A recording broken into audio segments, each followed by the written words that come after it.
Да, ова е исклучително важна средба што имавме денеска во Париз, организирана од француската и од германската влада на сите држави од регионот од Западен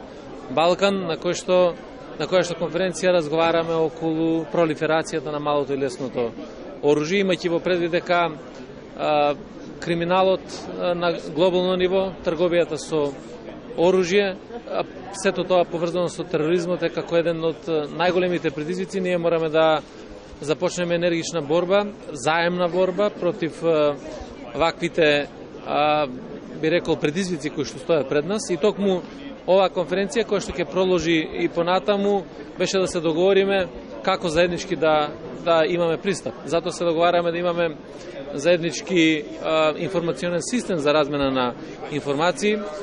фокус точки на кои што од секоја од државите за побрза размена на информациите, заедничка координираност на акциите кои што ќе има во борба против трговијата со оружје, сето тоа да допринесе за поголема безбедност и на нашиот регион, меѓутоа и на Европа и светот.